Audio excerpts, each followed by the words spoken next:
Some background info. I've been a sleepwalker all my life. I walked as far as across the street, and I even peed in the closet.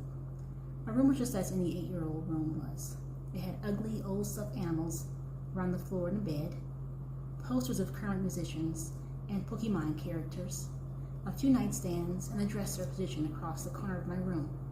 This was an extremely heavy dresser. It had 4 large shelves on top of a set of 4 large drawers. It was made of the heaviest oak you could find. One night when I was around 7 or 8 years old, I had a frightening nightmare where there were eyes behind my dresser, and they were trying to lure me towards it. They called me by name and told me once I got there, all my terrors would be relieved. I woke up screaming and my parents were in my room, frantically trying to find me. I was behind the dresser where the eyes were telling me to go. It took what felt like 20 minutes for my parents to move the dresser aside. After moving it, we saw 2 eye marks on the back.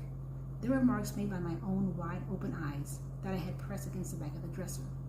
To this day, I don't understand how I got behind the dresser, but what's even more surprising is that not only was I not strong enough to move it so that I can get behind it, it was moved back into the original place, trapping me inside.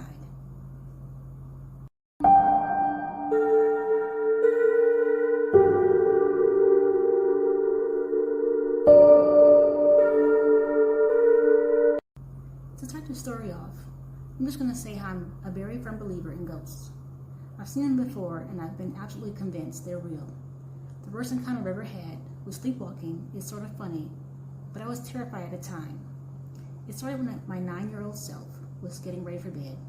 I had just finished a very stressful day and I was super tired. I knew the chances of me sleepwalking tonight were slim because when I was exhausted, I tended not to walk as much. Boy, was I wrong. I walked all right. I don't remember the exact time, but it was probably around 1 a.m. I don't remember most of it, but parts I do remember are creepy. I remember walking around for a bit, the world being hazy. I stared at a dinner plate for like 10 minutes, and then I felt this feeling. I turned around and stood in front of my door. The feeling is hard to describe, but I hated it. I was scared, but then again, I was walking and things can go crazy in the dream world. The hallway that opened up to my living room led to another small hallway connecting the 2 bedrooms. In the door frame of the hallway, I remember seeing a very tall and dark figure.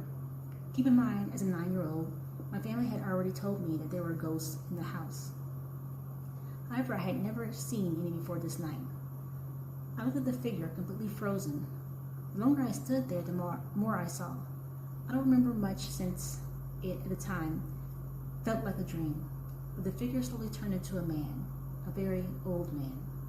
This man was not of this time, because he was wearing a suit and it looked dirty, and the most noticeable thing was his top hat.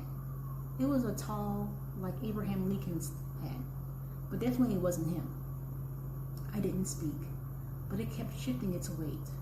I couldn't make out his legs in the dark, but it didn't matter. At this point, I don't remember how I got to my front door, but I had. This meant I had gotten past it to get to the door. I was so scared. I needed to leave, and I had convinced myself that it wasn't real. I kept making these dumb mistakes. I tried to touch the door, but it felt like my hand went through the knob, and when I got a hold of the door, it was like I couldn't remember how to undo the lock, even though I had done this before hundreds of times. Yep, definitely sleepwalking. I finally got out the door unlocked, but I was so panicked because I felt like Mr. Abraham Lincoln was about to snatch me. And I got the door open. Then the house alarm went off, and I lost my shh. I had pretty much fully awakened at the sound of the alarm, and in my sheer terror, I ran outside and shut the door, locking myself out. I started to bang on the door frantically because I was awake now, outside, alone, in our notoriously unsafe, lower-class neighborhood, and I was a 9-year-old girl. Bad idea, because when my dad woke up to the alarm, he also awoke to my banging, so naturally he thought someone was trying to break in. Things got so much worse when the only kid he could find was my sister, and I was nowhere to be seen. So he grabbed his pew-pew and headed to the front door. When we finally unlocked it, the look on his face went from angry and scared to confusion to relief. I had I explained to him that I thought I had sleptwalked, and he made sure I was safely put back to sleep with my younger sister. I didn't mention a man because I had realized it was just probably a bad dream, and I had to get over it. This was until a few days later when I had thought to ask my stepmom what kind of ghost she had seen in the house, because she was the one who had seen more of them than any of us. She said she had only seen two. One was a little girl who kept to herself and barely bothered anybody. But the other one, my stepmom proceeded to describe the exact man I saw in my dream. I was now terrified. And keep in mind, I never asked about ghosts beforehand. This was the first time I had them described to me, only told that they were there. I didn't sleep much for the next month or so, and I still get chills thinking about it, even though we moved from that house a couple of years later.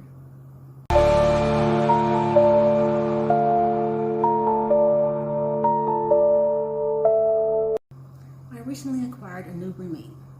The entire situation should have never happened, but I needed someone to help with rent, so a Craigslist posting later, he moved in. His name was Greg, and he had disclosures to me that he did have some strange sleeping behaviors. Funny thing was, I also had a history of sleepwalking, but only on rare occasions. The first incident happened 1 week later, when I heard him screaming in the middle of the night.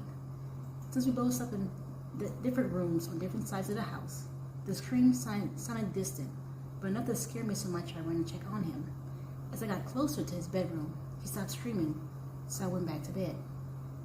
For the next month, he had no issues. I noticed he had no friends or family that would visit, and I never saw or heard him on the phone or texting.